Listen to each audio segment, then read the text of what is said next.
cuando hubo la pandemia, lo primero es que la administración pública entró en cuarentena. Por primera vez, los servicios públicos que presta la gran administración, pues no fluían de manera eficaz y por tanto, uno de los derechos fundamentales como es al debido procedimiento administrativo, a la tutela efectiva, se veía un poco truncado, vulnerado y por tanto se requería que esta administración vuelva a retomar su verdadero sentido, ¿no?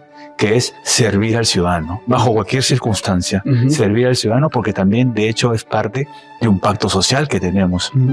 Entonces intenté mirar algunas explicaciones, comencé con una obra pequeña, se llama La intervención administrativa en los riesgos sanitarios, para explicar las medidas administrativas que los estados latinoamericanos comenzaron a tomar para poder que la administración pública pueda discurrir en su cauce normal.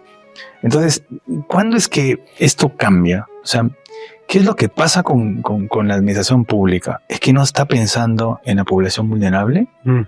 ¿No? O lo típico, una papeleta, le ponen una papeleta, imaginemos hipotéticamente una papeleta, y usted tiene el canal virtual para poder reclamarla. ¿Qué pasaría estando en mantenimiento la página y el plazo es perentorio? Y usted lo sabe muy bien como penalista, que los plazos son perentorios en la administración pública. ¿Qué pasa? Se vulnera su derecho. Tiene que hacer las capturas de pantalla, las evidencias para poder luego decirle, estoy dentro del plazo, lo quise hacer, pero no funciona. Entonces nos encontramos a desafíos constantes en la vulneración de derechos fundamentales, sobre todo el debido proceso. Entonces hay que permitir al ciudadano que podamos establecer mecanismos para poder regular la calidad del servicio público. Si bien es cierto, la Defensoría del Pueblo es el que se encarga de la calidad de los servicios públicos, de cuál es un papel más protagónico en tiempos digitales. En el caso de la administración pública, dice que la responsabilidad en el Perú, quien daña, y también el Código Civil también lo señala, está dispuesto a hacerse cargo de ese daño. El Código Civil lo establece claramente, y en el caso de la administración pública se habla que la responsabilidad es objetiva por parte de la administración. Lo dice la Ley de Procedimientos Administrativos General. Entonces, tenemos que desarrollar estos dos aspectos y ponernos en los supuestos, evidentemente, digitales, quién podría ser el que va a responder. Entonces, con ello quiero hacer un llamado de atención a las autoridades para que estos puntos, estos focos, estos puntos que están sueltos, deban ser tratados con una mayor discusión, ¿no?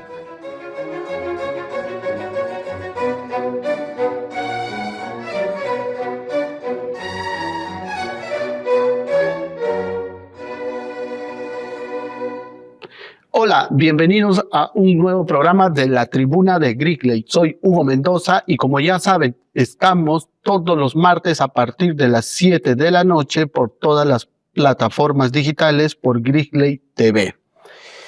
El día de hoy vamos a tratar un tema bastante interesante e importante, diría yo, porque no solamente tiene que ver con el derecho, ¿no?, sino también con algo de mucha actualidad, de mucha coyuntura. Me refiero a la tecnología, cómo las tecnologías, las nuevas tecnologías y las comunicaciones, cómo han venido, como todos ya sabemos, ¿no?, sobre todo aquí en Perú y me imagino que también en todo el mundo, ha revolucionado este tema de la pandemia para actualmente haber impulsado, si se quiere, la digitalización de muchas cosas. Por ejemplo, en nuestro Poder Judicial, la promesa de todos nuestros presidentes que han transitado de la Corte Suprema, del Poder Judicial, siempre prometían la digitalización de los expedientes, pero nunca nadie lo cumplía. Sin embargo, pasado la pandemia, forzó a que se pueda digitalizar y llevar incluso audiencias virtuales. Es más, yo también, estando de viaje en otros países del mundo, pude conectarme a una audiencia virtual y no se interrumpía nada. Actualmente también se presentan escritos de manera virtual por las casillas electrónicas, por correos electrónicos, etcétera, etcétera.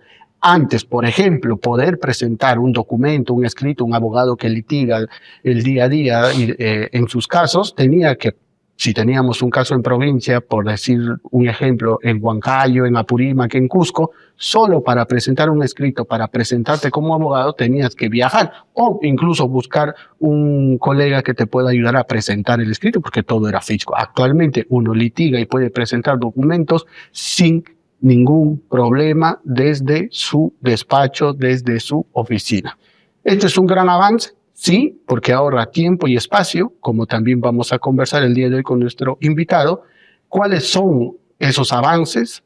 ¿Cuáles son esos desafíos que nos trae la tecnología actualmente? ¿Cómo se relaciona con el derecho? ¿Cómo se concilian aquellos desafíos, aquellos problemas que se tienen que superar? ¿Cómo se pone en debate los derechos fundamentales, que también es un tema que vamos a tratar? Y sobre todo, la inteligencia artificial actualmente.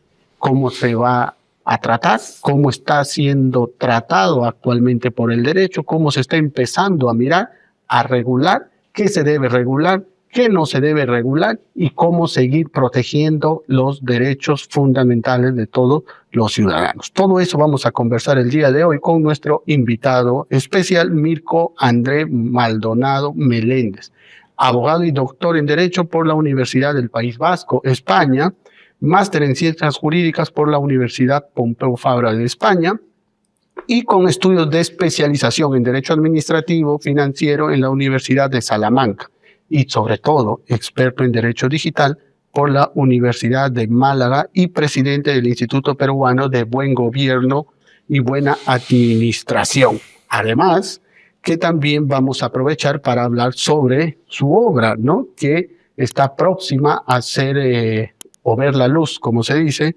por la editorial Grigley, Transformación Digital en el Sector Público Latinoamericano. Sobre todo, un gran aporte de esta obra que hemos tenido la posibilidad de revisar es cómo se va a transformar digitalmente la administración pública, la eficiencia de la administración pública y cuáles son los retos de la administración pública con respecto a la tecnología y a la digitalización de todo lo que es el servicio público. Todo eso vamos a hablar el día de hoy con nuestro invitado. Bienvenido, doctor Maldonado, a nuestro programa.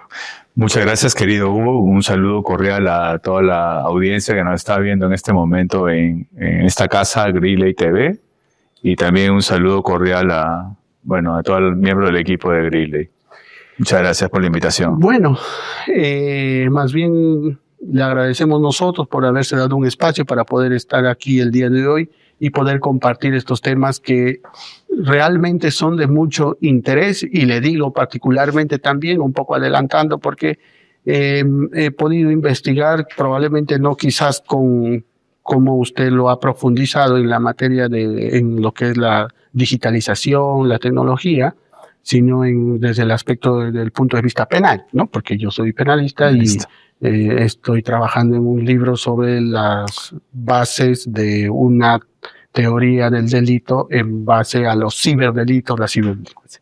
Entonces, esto realmente me parece que es muy importante, el tema de la tecnología, de la digitalización, y usted lo ha tocado muy bien con el enfoque de la administración pública.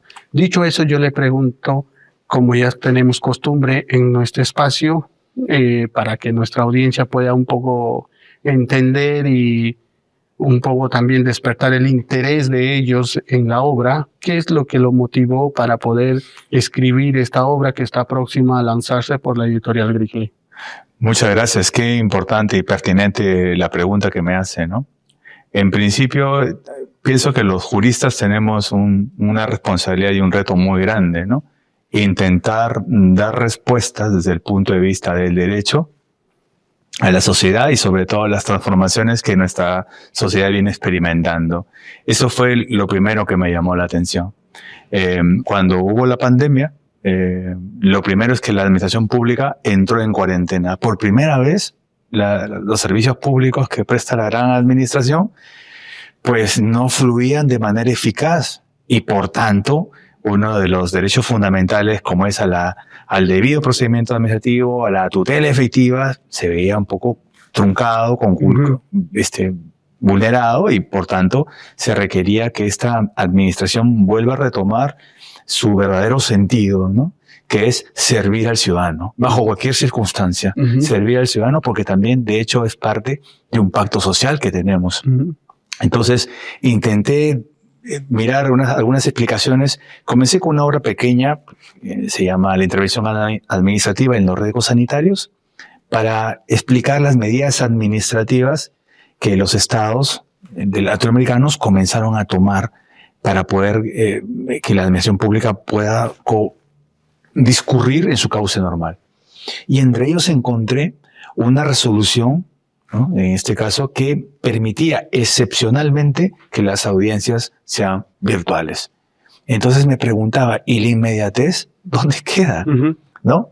Y había un test de ponderación que intenté justificar, era seguridad, prevención, distanciamiento social, confinamiento. Y a partir de ahí comencé un poco a investigar. Me llegó el año 2006, luego el 2008, porque ya había fenómenos en Latinoamérica que están bien marcados a través de las cartas iberoamericanas.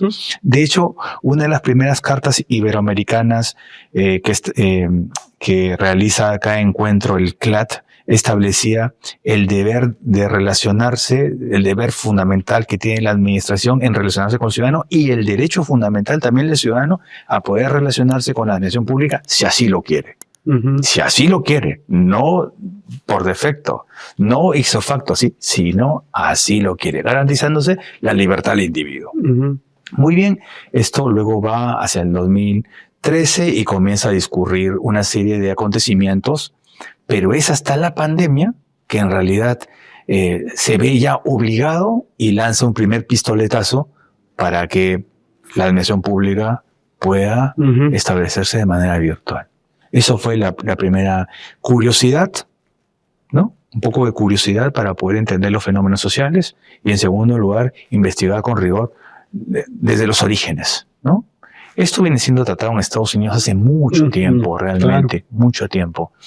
Y luego darle justificación a las plataformas, el nacimiento de las plataformas, y luego explicar por qué estas plataformas están hechas por la administración pública, no para la conveniencia de la administración pública, no para mejorar el trabajo de la administración pública, sino para servir al ciudadano. Y creo que eso fue lo que me motivó a seguir investigando, ¿no? Correcto.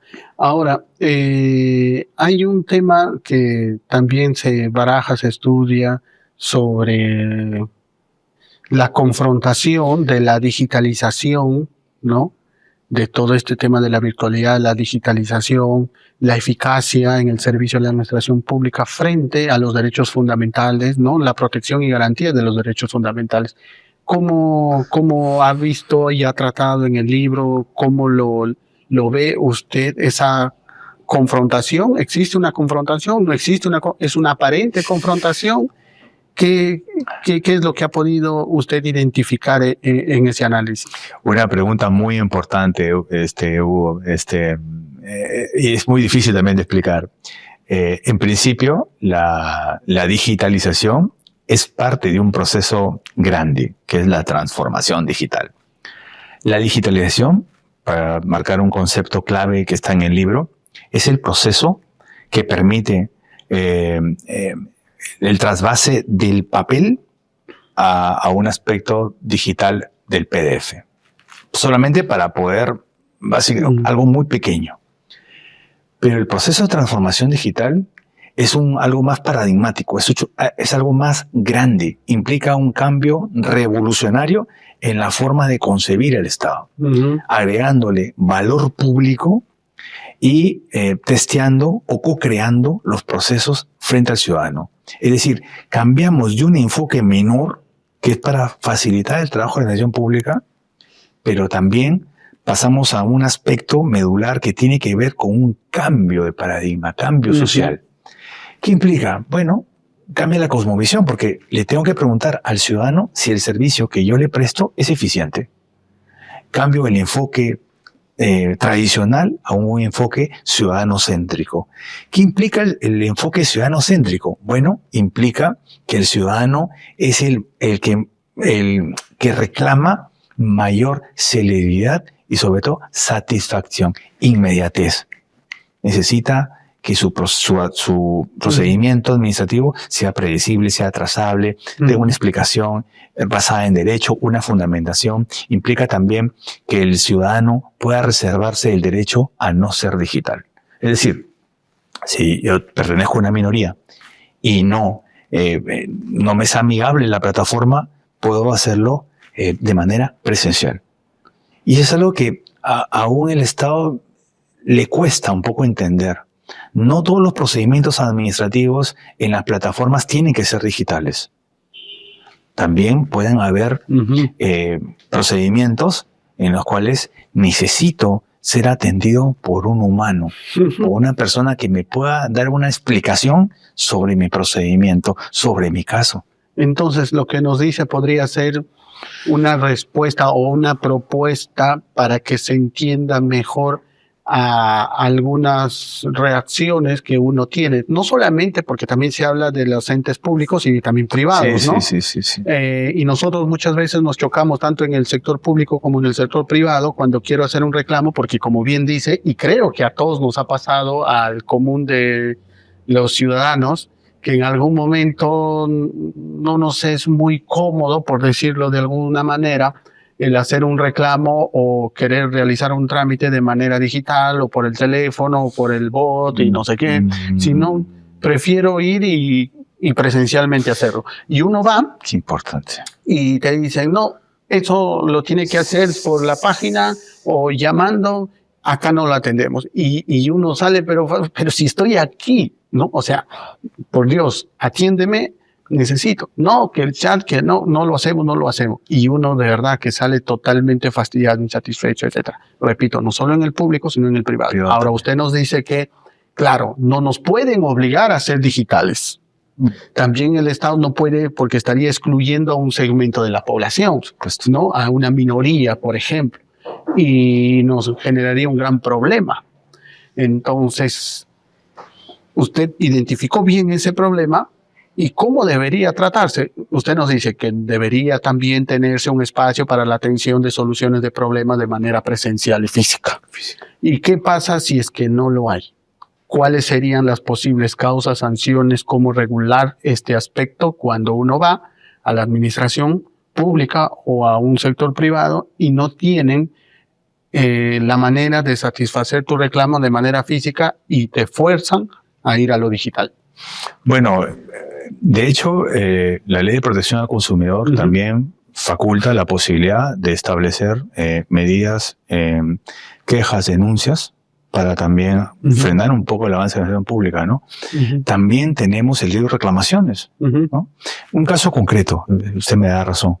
Mi padre, pues, es jubilado y cada vez que tiene que cobrar su sueldo, le piden utilizar el biométrico. La huella digital no le lee. Claro, ya no. Tiene 80 años. Claro. Entonces, ¿qué lo obliga? A ir a RENIEC a sacar un C4. Una identificación, un certificado de identificación. Entonces, ¿cuándo es que esto cambia? O sea, ¿qué es lo que pasa con la administración pública? ¿Es que no está pensando en la población vulnerable? ¿No? O lo típico, una papeleta, le ponen una papeleta, imaginemos hipotéticamente una papeleta, y usted tiene el canal virtual para poder reclamarla. ¿Qué pasaría estando en mantenimiento? La página y el plazo es perentorio. Y usted lo sabe muy bien como penalista, que los plazos son perentorios en la administración pública. ¿Qué pasa? Se vulnera su derecho. Tiene que hacer las capturas de pantalla, las evidencias para poder luego decirle, estoy dentro del plazo, lo quise hacer, pero no funciona. Entonces nos encontramos a desafíos constantes en la vulneración de derechos fundamentales, sobre todo el debido proceso. Entonces hay que permitir al ciudadano que podamos establecer mecanismos para poder regular la calidad del servicio público. Si bien es cierto, la Defensoría del Pueblo es el que se encarga de la calidad de los servicios públicos. Démosles un papel más protagónico en tiempos digitales. La Defensoría y las instituciones públicas tutelares de derechos fundamentales fueron creadas en tiempos analógicos, bajo normas analógicas. Hoy en día, que estamos en un procedimiento completamente híbrido, tenemos que necesariamente darle la garantía suficiente al ciudadano para que pueda impulsar sus derechos fundamentales. Y con eso se entra un tema bien importante también que me gustaría tocar. Todos los derechos fundamentales todos los derechos y obligaciones de las personas para regular una buena convivencia y todo lo que significa la civilización, como bien menciona, fue creada en un momento distinto, analógico, físico, como lo queremos llamar. Ahora estamos en una cuarta revolución, como también se habla, ¿no? Habla también, creo, Thomas Kuhn, también usted en su libro, y todo lo que es la inteligencia artificial, el metaverso y todo lo que sabemos. Entonces, ¿cómo conciliar estos dos mundos? Y la pregunta es, ¿afecta esta cuarta revolución, esta digitalización, derechos fundamentales de los ciudadanos? ¿Y cuáles son esos derechos que colisionan y que se deberían tratar de mejor manera? Primero, son los derechos fundamentales que bajo la actuación administrativa digital necesariamente tienen que encontrar un paraguas constitucional que les permita al ciudadano exigir sus derechos. Por ejemplo, en el caso concreto de las respuestas automatizadas por parte de la administración pública, ¿no? Sabemos muy bien que en un Estado social y democrático de derecho, uno de los principios fundamentales es la garantía de este ciudadano a que el juzgador o la persona, el administrador, el que implanta una sanción, el que decide sobre su caso, tiene que ser un humano. Tenemos que establecer mecanismos que nos permita esos derechos digitales ser tutelados. Hoy día hablamos sobre la constitucionalización del algoritmo que permite saber el diseño, la caja negra, de cómo fue hecho, quién es el fabricante, tuvo sesgos, la transparencia algorítmica. Entonces, yo creo que este Estado tiene que apostar a ser un Estado transparente. El primer derecho fundamental que tiene que respetarse es el derecho a no ser digital. El segundo derecho fundamental es a la transparencia absoluta. Si el Estado produce información con el pago de mis impuestos, yo tengo que exigirle que esa data no tenga que ir al privado. Porque si confío en el Estado y brindo mi intimidad, mis datos personales, mi teléfono, mi correo electrónico, esto no puede acabar en manos del privado, de ninguna manera. Y aquí se viene el gran reto, porque como señala, me parece interesante el derecho a no ser digital, ¿no? Cada uno elige si lo es o no lo es y respetar ese derecho a no querer ser digital. Pero menciona también los datos, y actualmente los datos se han convertido, podríamos decir, en un bien jurídico bastante valioso, importante dentro de una sociedad digital. Sí, sí. Y existe la ley de protección de datos, el tratamiento de datos, etcétera, y como acaba de mencionar, que el Estado tiene que cautelar y no pasar al privado y viceversa, y no se pueden traficar con los datos y todo lo demás. Pero que es un gran reto actualmente, porque con los datos, como vemos aquí, también pues se malutilizan, no solamente para cometer fraudes, defraudaciones, estafas, sino también extorsiones y todo lo demás.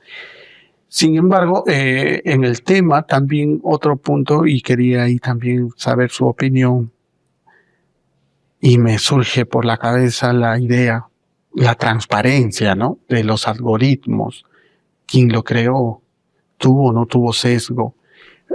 La verdad que sí, es interesante las interrogantes, pero también me pregunto y me digo, ¿no será una utopía poder conocer eso?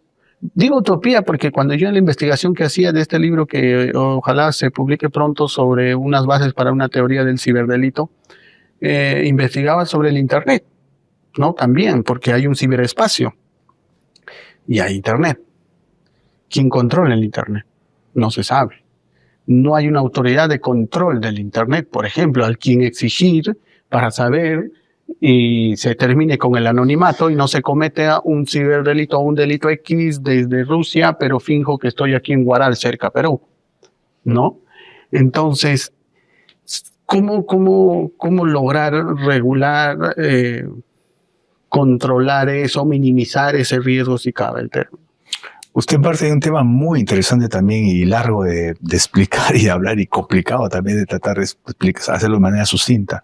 Habla sobre la territorialidad. ¿Verdad? Porque si se comete un delito con una plataforma que tiene su base en Estados Unidos o en Rusia, ¿a quién le exigimos responsabilidad, no? Imaginemos hipotéticamente, ya que usted es penalista, estamos jugando en un juego en metaverso y yo no le digo a usted que soy cardíaco. Y producto del juego, de la plataforma, me da un paro cardíaco.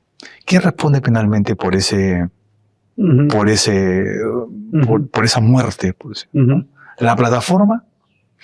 Ese es un primer punto. El otro punto es sobre el derecho al olvido y el derecho al recuerdo. Sabemos hoy en día que la Autoridad Nacional de Protección de Datos tiene un papel importante. Por ejemplo, si una persona cometió un delito cuando tenía 18 años y ya pagó a la sociedad, tiene derecho al olvido, si es que es un delito menor. ¿Qué pasaría si fuera un delito de mayor intensidad o un genocidio? Tiene el derecho al recuerdo, para que la sociedad sepa que estos hechos que son punibles puedan ser sancionados, ¿no? Entonces aquí lleva un tema muy interesante también de poner énfasis, ¿no? Sobre el papel que tienen las instituciones tutelares. Si bien es cierto, no puedo exigir una responsabilidad a un ente aterritorial, porque está en otro lado, la legislación peruana tiene que ver la manera de darle las garantías suficientes. Va a pasar ahora en su libro, que seguro estoy casi seguro que usted lo está estudiando con el tema de la ciberdelincuencia, ¿no? ¿A quién le reclama?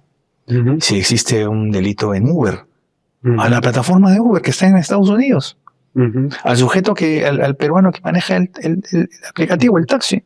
Entonces, estamos enfrentándonos a retos mayores que es necesario discutirlo y por lo menos ponerle un granito de arena hacia la discusión a partir de algunas reflexiones que se hacen en el libro. Yo creo que el debate está abierto para que cualquier ciudadano, cualquier investigador, cualquier jurista que tenga la labor central de poder servir a su sociedad puede contribuir con algunas ideas, con unos planteamientos y también darle al Estado las herramientas suficientes para poder cumplir un deber fundamental, que es la protección a la vida humana y al ciudadano peruano bajo cualquier circunstancia. Porque lo contrario, hablaríamos ya de un pacto social digital, que es otra cosa más, ¿no? Sí, yo estaba viendo ahí, actualmente podemos hablar de cibersociedad, de ciberdelincuencia, ¿no? Lo que es ciberdelitos, de cibernautas, ¿no? El deber de autoprotección también de los cibernautas, hasta qué punto uno también se expone y todo lo demás. Ahora, también hay dos puntos interesantes ahí que también habla en el libro sobre la robótica, no el robot, y a mí se me ocurre yendo siempre al derecho penal, incluso también se estaba hablando por ahí y me acuerdo haber visto la responsabilidad penal del robot, ¿no? Entonces, hasta ese punto hemos hablado quién responde, por ejemplo, de que alguien te da la mano y es el robot y bueno, por alguna razón te termina triturando. Entonces, ¿quién responde ahí, no? Entonces, la empresa que calibró mal o reguló mal y no sé qué y no sé cuánto, pero finalmente podemos terminar lesionados por un robot. Y bueno, no imaginemos en un humanoide, pero sí, por ejemplo, cuando vamos a un centro comercial y ahora ya no hay las personas que cuando sales y uno paga el ticket del parqueo, y había alguien siempre cuando uno sale de Totus, de Plaza B, de estos supermercados, así como por ejemplo en España puede haber Mercadona, Lidl y todo lo demás. Entonces antes aquí había y entregaba, pagaba y decía, y la persona miraba, ok, te abría la barrera de seguridad y te iba. Ahora ya hay un robot que te captura la placa porque ya está todo digitalizado. Como has pagado, se abre automáticamente. ¿Qué pasa si eso falla y baja inmediatamente antes de que tú pasas, ¿no? Y te rompe el parabrisas y por ejemplo te genera un corte. ¿Quién responde ahí? ¿Qué podríamos regular? ¿Qué podríamos hacer? ¿Cómo podríamos tratar ese aspecto? ¿Respondería el robot, el quien calibró mal? Probablemente la máquina, ¿no? Y ya entramos a una discusión de investigar un poco más si realmente quien tenía el deber de diligencia en ese aspecto, porque si se investiga y se descubre que no fue brindada el mantenimiento de manera adecuada y quien tenía ese papel específico de hacerlo se olvidó por alguna razón, podríamos perseguir la responsabilidad por esa persona en concreto, ¿no? Eso es una de las salidas que se me ocurre, pero son problemas que nos pueden traer actualmente el tema de los robots y todo que usted trata ahí, pero me gustaría que lo explique un poco más de acuerdo a lo que usted ha investigado en el título. Sí, mire, en concreto, yo estoy planteando en esta sociedad del riesgo, en la sociedad del riesgo, pues estamos en una sociedad de riesgo donde las regulaciones analógicas han quedado desfasadas frente a la real realidad, lo que va, la tecnología y toda la problemática va por delante. Entonces, lo que se quiere aquí es intentar propender o propugnar a que se regule realmente estos aspectos, ¿no? De hecho, fíjese, la ley de inteligencia artificial es del año 2023. Estamos en el 2025 y no hay un reglamento. Uh-huh. Y si bien es cierto, hay dos borradores, es decir, estamos en la segunda fase del reglamento, se requiere una discusión amplia. De hecho, el reglamento está co-creado. Se ha dejado a la ciudadanía para que envíen sus propuestas y establecer mecanismos de riesgo. Establecer riesgo alto, riesgo medio, riesgo bajo. Pero necesitamos definitivamente establecer el sujeto agente, ¿no? ¿Cómo va a responder el sujeto agente, ¿no? Entonces, ahí hay muchos dilemas, ¿no?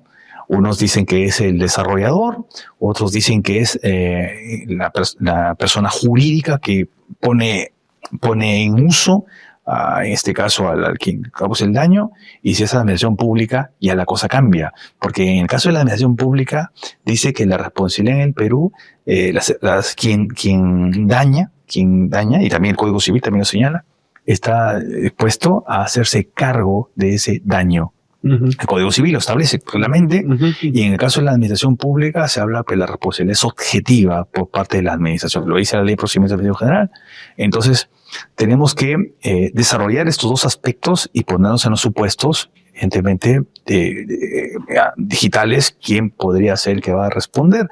Entonces, con ello quiero hacer un llamado de atención a las autoridades para que estos puntos, estos focos, estos puntos que están sueltos, deban ser tratados con una mayor discusión, ¿no? Siempre apostando primero por el derecho a no lastimar por parte, que es un principio de la robótica también, ¿no? Exacto.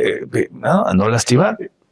No, yo creo que esto podría ser un primer avance, ¿no? O sea, no está todo cerrado. Yo creo que podemos seguir avanzando en el tema, ¿no? Correcto. Ahora que toca los principios, también habla de los principios éticos que deben aplicar en la digitalización y todo lo demás. ¿Cuáles son esos principios éticos que se deberían tener en cuenta en esta transformación digital que venimos viviendo? Bueno, uno de los primeros principios que tienen que ponerse en énfasis es la transparencia, definitivamente, ¿no? El segundo principio es también a manifestar cómo utilizó el mecanismo, ¿no? De tal suerte que la persona que utiliza estos equipos, estas tecnologías, puedan saber la trazabilidad, la explicabilidad, en este caso, de los aparatos que se están utilizando, ¿no? Uh-huh. Ahora, también quería preguntarle, ¿usted cree que aquí en Perú tenemos ya un gobierno electrónico? ¿Estamos en camino a o todavía no? Muchas gracias también por la pregunta. Yo creo que estamos en un franco proceso de sedimentación, está fraguando el proceso. Cada vez las autoridades y el gobierno, a través de la Secretaría de Transformación Digital, están tomando conciencia de que se requiere seguir implementando. De hecho, el día de ayer, la Corte Superior del Cusco, con el TC, han lanzado el tema de la interoperabilidad de los expedientes administrativos. Pero el tema de la interoperabilidad data del 2010. En 2010, el CLAD, el Centro Latinoamericano de Inversiones para el Desarrollo, estableció el marco iberoamericano de interoperabilidad. A partir de los gobiernos van a colaborar para poder pasar información y también pone en consideración, pone en énfasis a que las administraciones públicas puedan colaborar entre sí para obtener lo que se llama la interoperabilidad. De hecho, el Estado peruano suscribió este compromiso 2010. Estamos en 2025. Son 15 años de desfase. Son 15 años que, ¿no? Yo creo que nosotros tenemos una particularidad. Creo que los peruanos reaccionamos cuando las cosas pasan, ¿no? Y creo que el Estado peruano tiene la buena intención de hacer las cosas bien, y la academia y también los operadores jurídicos que están de turno pueden llegar a consensos para que esto comience a fluir, ¿no? Para que esto pueda fluir y la interoperabilidad sea entre todo el gobierno, ¿no? Yo creo que estamos en la fase 2 o 3, si no me equivoco. ¿De cuántas? De 5, porque tenemos que llegar pues al tema de brechas, y el tema de brechas también es complicado, como usted sabrá, ¿no? Es muy difícil conciliar la selva y la sierra y tener que establecer la cobertura en las administraciones públicas, porque la administración pública no solamente es en la costa, donde tenemos el privilegio de tener una banda ancha, ¿no? ¿Qué hacemos con la sierra, no? Con la sierra. Internet satelital, internet rural, en la selva, ¿no? Caseríos, pueblitos donde no llega, pues, a lo mucho hay una comisaría y eso, ¿no? ¿Cómo hacer con ellos? Sí. Ellos son la minoría, la población vulnerable digital. Los alcaldes es el contacto más directo con el ciudadano. Yo creo que los alcaldes, los actores políticos tienen que establecer soluciones primero en su distrito de acuerdo a su realidad. Y a partir de ahí alinearse a la estrategia nacional de digitalización.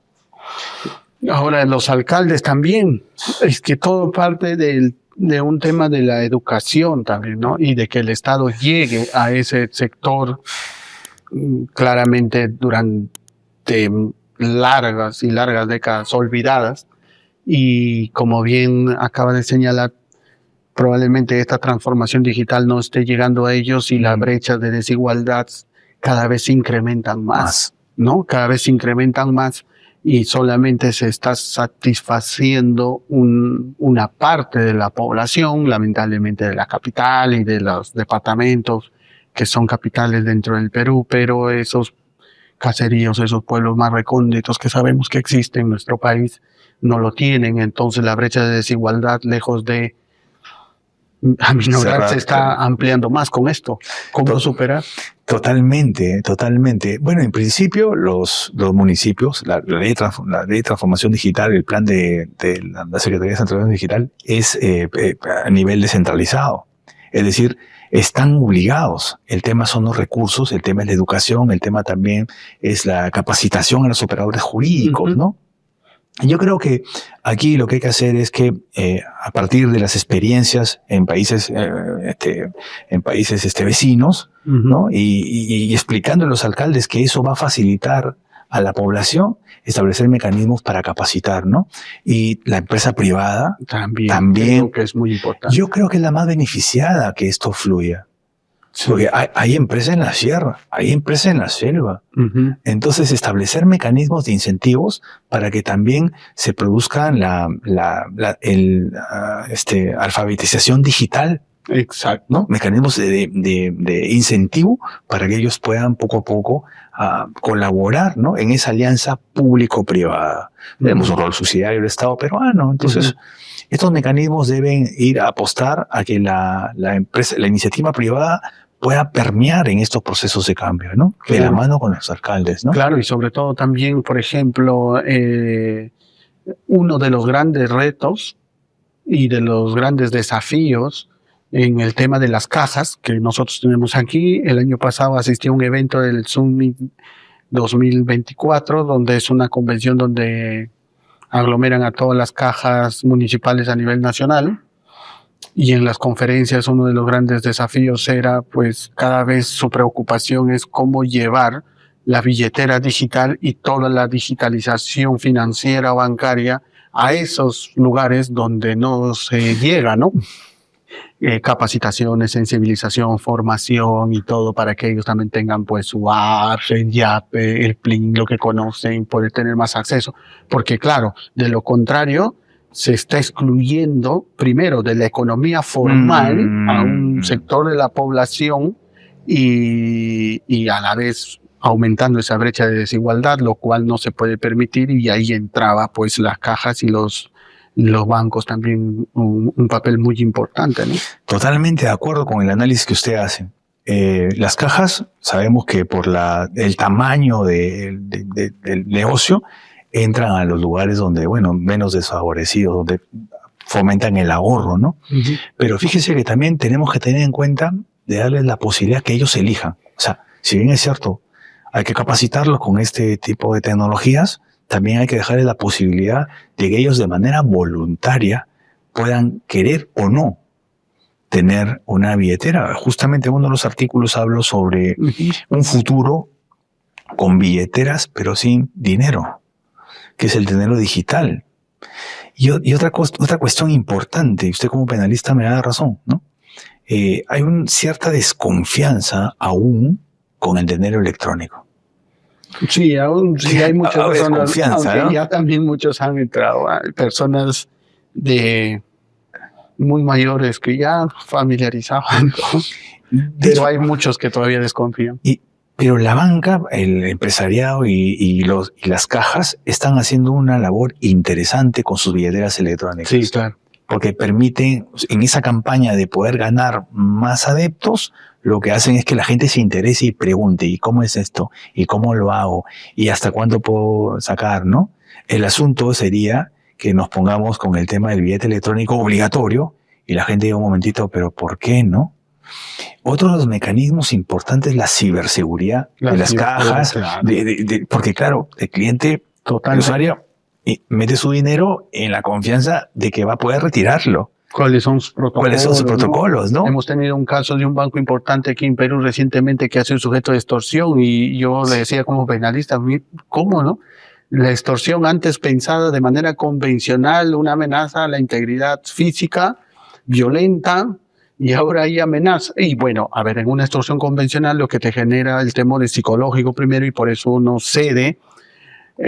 Y ahora pues no necesitas una amenaza física violenta, sino una amenaza digital con los datos. Claro. Me robo miles y millones de datos y pierdes un montón de dinero, reputación y genera pánico a la institución. Y es lo que generó, porque nos enteramos que venían con estas amenazas y en un tema de negociaciones durante ya muchas semanas y claramente una extorsión, amenaza, generó miedo, temor, hasta cierto punto para ceder porque estaban queriendo negociar para pagar lo que pedían, ¿no? Entonces, una extorsión en la era digital. Una extorsión en la era digital donde no está el arma, no está el cuchillo, no está la bomba. Y genera el mismo temor. Sí, sí, ¿no? sí, a una institución sí. Que le va a gustar verse vulnerable, o sea, el temor es, y mire, cuando se descubre que las negociaciones venían dándose ya de semanas de atrás, uno hace el paralelo de cuando a uno lo extorsionan, también está en temor y responde y está viendo cómo soluciona. Igualito ellos han estado viendo cómo solucionan. Entonces, conclusión, llegaron a un temor, a un pánico. ¿Y cuál es el pánico? Porque no se sabe, porque no había una amenaza directa a una persona en físico, sino el pánico era verse vulnerables frente a sus millones y millones de personas que han confiado sus ahorros y tienen su dinero en su institución. Entonces, pánico a la reputación principalmente, verse vulnerables, sus activos, todo lo que están cotizando en bolsa pueden caer. Ha habido un pánico de clientes que han hecho colas y colas por querer cancelar las tarjetas, cambiar las tarjetas, eliminar todo. Entonces, definitivamente pánico existió, que han querido ceder o seguramente lo han hecho por un tema de estrategia, pero pánico que hubo pánico. Hubo extorsión y se filtraron muchos datos, le robaron muchos datos. Aquí también han vulnerado la base de datos del Ministerio del Interior, de RENIEC. Supuesto, RENIEC. ¿No? Entonces, ahí viene ciberseguridad y esos son los riesgos actuales que todavía nos toca afrontar. Por supuesto, y ese es un deber de las instituciones públicas, del Estado peruano y todos los poderes públicos en garantizar mecanismos de ciberseguridad para proteger a sus ciudadanos. Eso es algo indudable. No podemos seguir avanzando en los procesos de digitalización, de transformación digital en las instituciones si es que no se garantiza la ciberseguridad, pero también tiene que ir de la mano con un derecho penal que persiga, ¿no? Que persecutor. Sí, ese tipo de conductas, ¿no? Claro, y actualmente contamos con fiscalías especializadas en ciberdelitos, pero igual siguen existiendo problemas porque el fiscal en la búsqueda de la prueba, desde un punto de vista digital, no está formado. Siempre tiene que ir de la mano entiendo yo, para que tenga éxito de una persona que conoce este aspecto de lo digital, de la tecnología y las comunicaciones, porque conoce el derecho y puede probablemente saber dónde apuntar estratégicamente, pero de ahí cómo recabar la prueba y cómo se manejó y todo lo demás es un poco más complicado. Y sobre todo, muy interesante el análisis, sobre todo también cómo hacer esa prueba, es una prueba indiciaria, la obtención de la prueba indiciaria, Claro. O sea, el proceso penal, o sea, la prueba indiciaria convencional en el mundo analógico y el tratamiento que le daba el derecho penal, ahora exponencialmente en el derecho digital. Uh-huh. Entonces ahí también es un mundo. Uh-huh. Sin embargo, estamos ahorita frente ipso facto a un derecho al pacto social digital, donde los poderes públicos, les guste o no, tienen que hacerse responsables de los daños las amenazas que la ciudadanía pueda sufrir. Porque de lo contrario, ese pacto clásico social que se generó en su época ha quedado roto, ¿no? Esperemos que puedan reaccionar pronto y tomar las medidas adecuadas. Le agradezco por haber estado en este programa. Muy amable, muchas gracias y lo felicito por el programa. Gracias. Éxitos. Bueno, amigos, llegamos al final del programa. Les recuerdo el libro La transformación digital de la administración pública del doctor Mirko Maldonado Meléndez, quien el día de hoy nos ha acompañado en este programa. Espero haya sido de su interés. Nos vemos hasta la próxima.